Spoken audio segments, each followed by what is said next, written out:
Right, today is Saturday, the 17th of May 2025, and it's currently 3:30 p.m. UK time.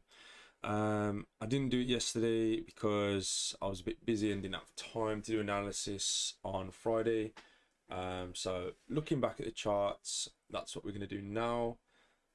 Purely and simply, the market's closed on a Friday. Not really like you can do anyway, apart from things like Bitcoin and whatnot. But I thought I was a bit busy yesterday, so I thought I was no stress. I'll just put the video out today. So we're going over what we thought could happen, what did happen, what would happen, should happen, blah blah, etc. etc. So let's just have a look, see what we think. So this week I said I would consider a sell if it broke somewhere down here, retested, and then continuation onto the downtrend, looking for somewhere down here, the liquidity down here. However, this week it didn't quite do that. It kept pushing up. Now we've got a bit of a consolidation. We've got a left shoulder head, so we might now start to get a little bit of a right shoulder, come back down, and we might get this somewhere up here. Something like so. So it'll come down, break, retest on these levels, all these highs, and continue down. So we'll unflag that for now because at the minute I'm not interested in that one. GBP we was right in the sense of from Monday coming down. So we predicted that it did come down. However, it didn't quite tap into where I was interested in, which was these highs here. So you have a left shoulder, head, right shoulder, and then come down, tapped in again, for the reversals. However, didn't quite tap in. So as of right now, I'm not currently interested in that unless it comes down any further into our zone. GBP JPY. So this is a trade that I would have considered taking. I didn't. I did miss it. Luckily, luckily I did. Otherwise, it would have hit stop loss. I didn't take this one. So probably now I would consider a little pull back into the zone, come back down, then look for a sell on GJ. That one does look interesting though, I'll be honest. Especially with this weekly candle being red. It's a hammer candle as well, where there's a massive wick at the top, small body at the bottom. So kind of like, let me see if I can find one, kind of like here. So we've got a big body at the top, big body at the top, small body at the top, small body at the top, big wick, continuation. So the opposite way around, if you used to flip that candle upside down like this one, big wick at the top, small body at the bottom, boom, shut down. So we could now, this little movement here could be the same as this one, come down, this one come down, this one come down. So we now could start to have a little bit of a downtrend. So that one I'm still interested in. New Zealand CAD. This one would have been a lovely trade to enter. However, I was sleeping or busy or whatnot. Did miss this trade, this entry opportunity. Tapped in to all these highs. That would have been a nice one. And GBP JPY, not really doing a lot, just consolidating again. So as you can see here, see how the EMA line is just sideways, whereas here, look, it's above the EMA moving up, it's below the EMA moving down. You just don't want any movements where the EMA is just sideways, so I would not be interested. This one is a little bit slightly as an uptrend. However, I would have considered, I didn't take this trade, I would have considered if it broke a retest. But Not really. I know it did break, but I like to look at it where, see how for me personally, see how these two candles are touching. That's not enough for a break and retest. You need like a gap in between, a gap in between, a gap in between. So like maybe 2, 3 candles, leaving a bit of a gap so you can see the white background. Tap in, then enter like this. Even if it's just one candle space or one candle space. So I see this, look, come down, tapped in, one candle space, enter, boom. Perfect example. So I would have considered doing that. So come down, leave a candle space or minimum of one candle perhaps, tap in, enter the sell.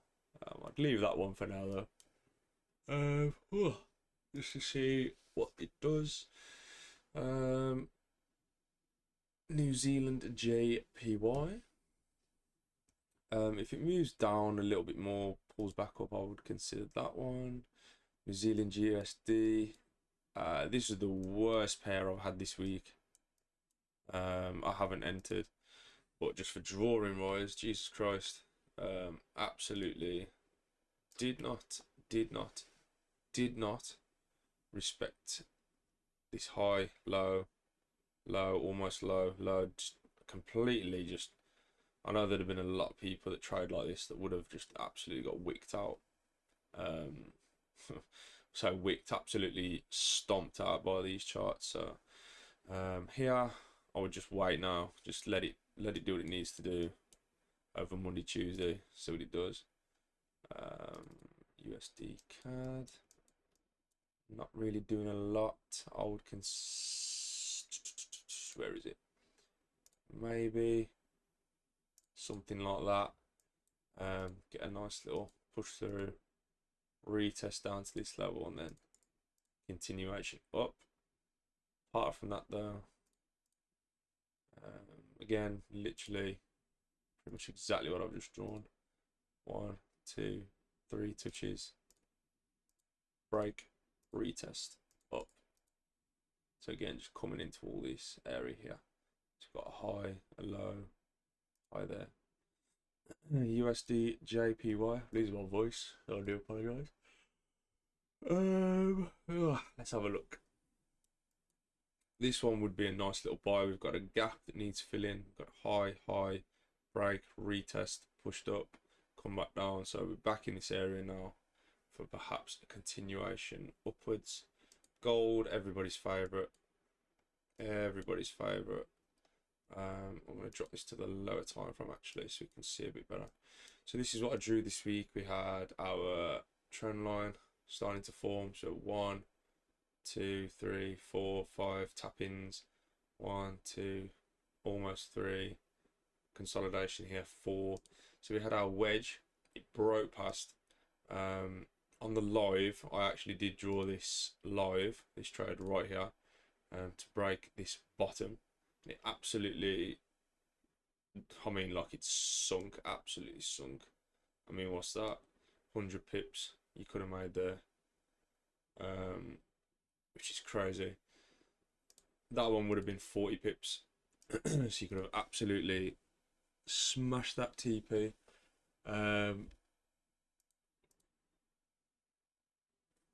As it broke up, trying to think what I did now.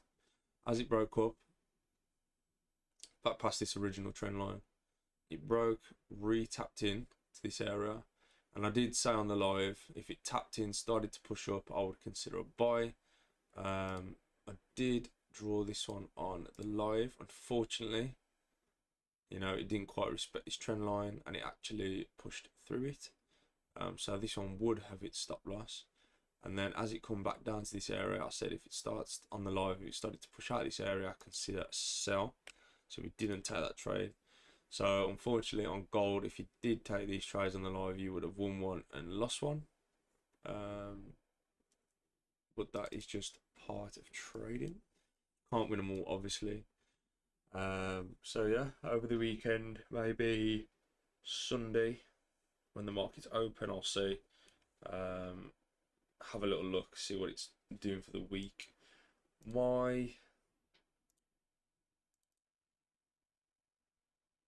I think this week is going to be bullish. I really do. for gold. I think it's going to be bullish, continuing to push up.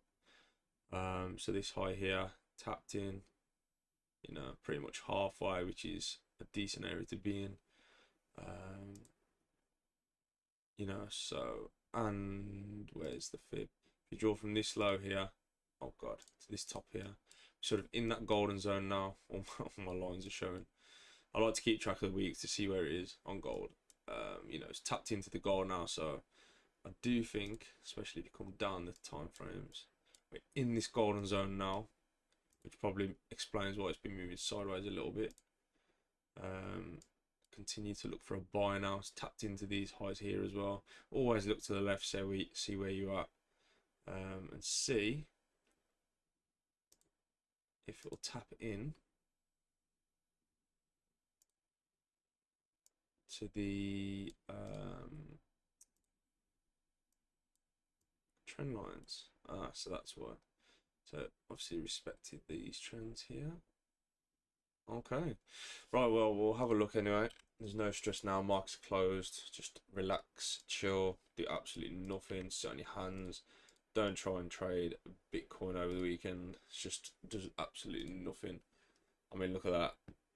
Since, I mean, well, even since like all week, it's just been moving sideways. You know, Bitcoin is just one of them. You either catch it or you don't. It's so unpredictable, Bitcoin. I do think Bitcoin, you know, it's at the all-time high. Yes, it is. It's back at the top. It'll probably come down a little bit now. Possibly like somewhere down here. Hit this top. Fair value gap. Fair value gap. And continue up to a new all-time high. I do think next week is the all-time high for Bitcoin and gold. But we shall see. We shall see.